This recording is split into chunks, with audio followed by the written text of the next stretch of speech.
Salut, c'est Alain, le créateur d'entreprenez-vous.com, et dans cette nouvelle capsule, je vous propose de voir avec vous deux façons de se construire un succès et surtout d'exploiter notre et votre plein potentiel.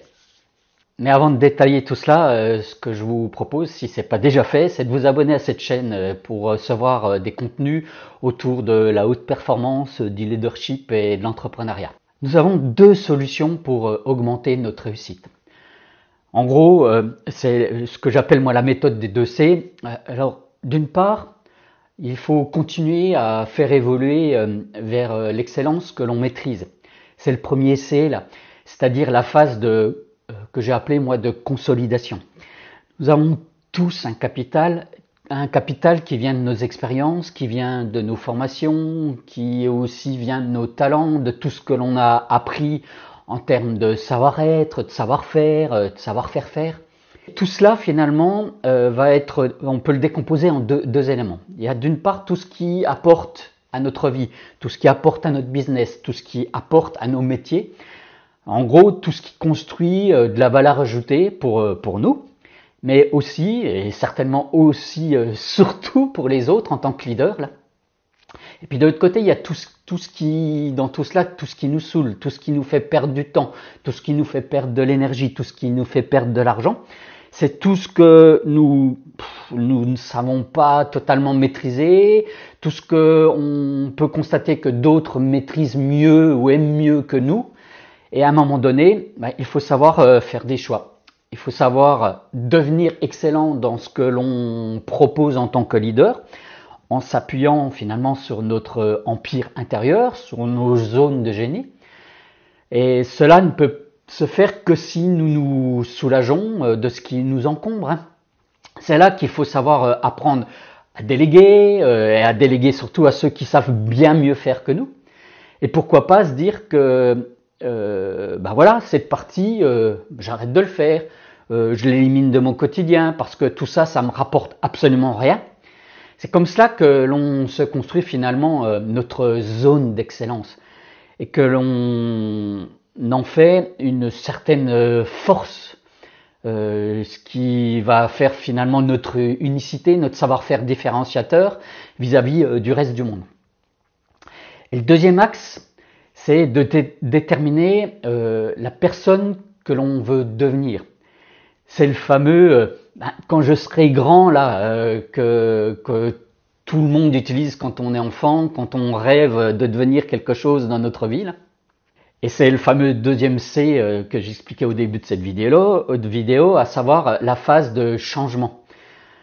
Alors bien sûr, tout cela derrière cette caméra, là, c'est bien plus facile à dire qu'à mettre en place, car dans les faits, vous allez tous me dire, mais comment faire quand on est déjà débordé par tout ce qui est à faire, quand on est stressé par les résultats qui ne sont pas toujours à la hauteur de nos attentes, quand on a la tête dans le guidon pour traiter les urgences, les aléas, les projets, enfin bref, tout ce qu'il y a à faire dans notre vie.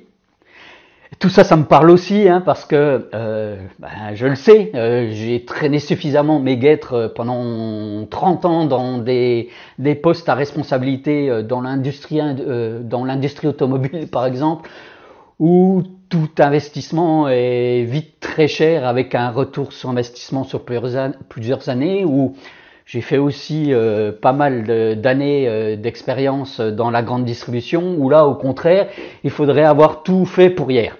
En fait, la difficulté, c'est tout dépend de là où tu en es et ce que tu cherches à améliorer, là où tu cherches à aller. Ça, c'est le premier point.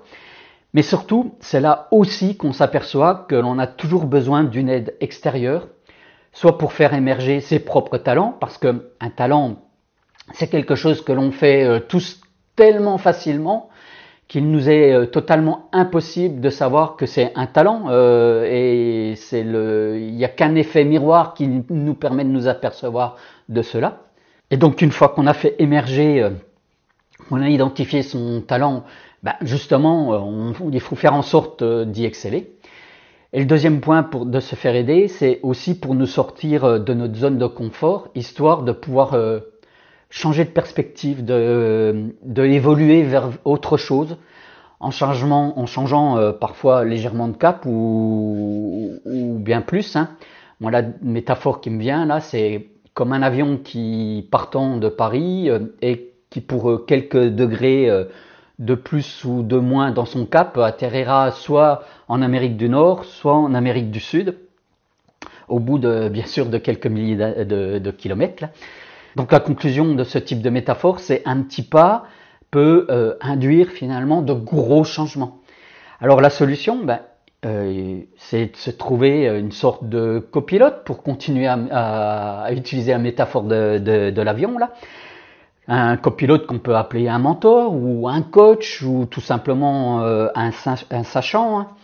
Alors oui, c'est vrai, là j'ai l'air de prôner un peu pour ma paroisse, hein, parce que c'est devenu mon métier, mais c'est surtout parce que je suis persuadé qu'à notre époque, il est beaucoup plus facile de partager, il est beaucoup plus facile d'échanger, il est beaucoup plus facile de découvrir d'autres perspectives, que finalement nous devons en tant que leader hein, changer de comportement et passer du mode, allez que je vais appeler le mode gaulois là, qui gère tout seul, qui croit que un leadership à l'ancienne là a finalement une transformation qui est en termes d'exemple celui des anglo-saxons qui acceptent de se faire aider sans arrêt quoi. Hein.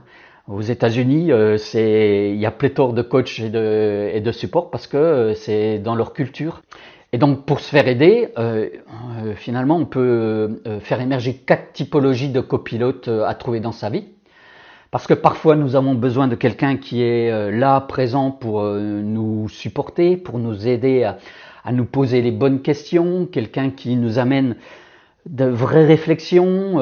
Et à d'autres moments, nous allons avoir besoin de quelqu'un qui va finalement nous permettre de nous connecter à d'autres personnes, à d'autres cultures, qui va nous aider à découvrir d'autres façons de penser, d'agir, de réfléchir.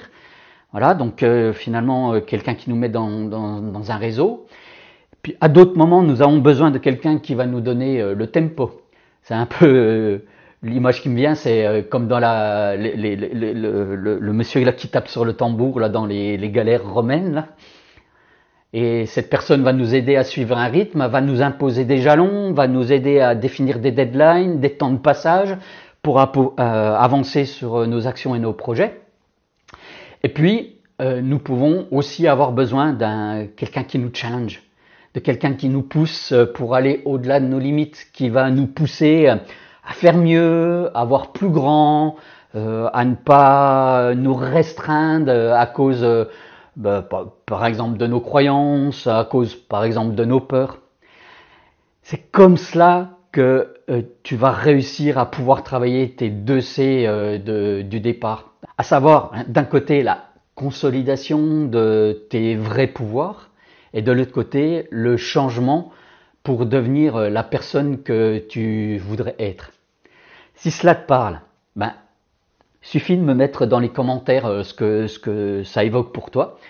Et puis, bien sûr, si tu te demandes ce que tu pourrais faire pour avancer, il suffit à la rigueur de juste me contacter pour en parler. Hein. Je propose des créneaux d'échange gratuits. Je te mets le lien quelque part au-dessus de cette vidéo et dans la description.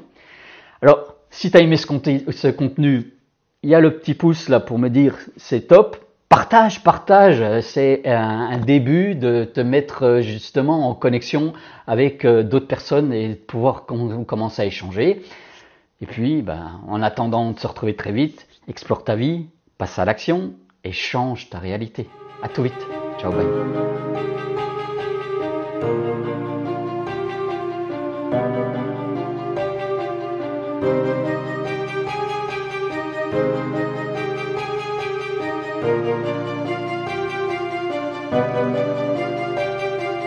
Thank you.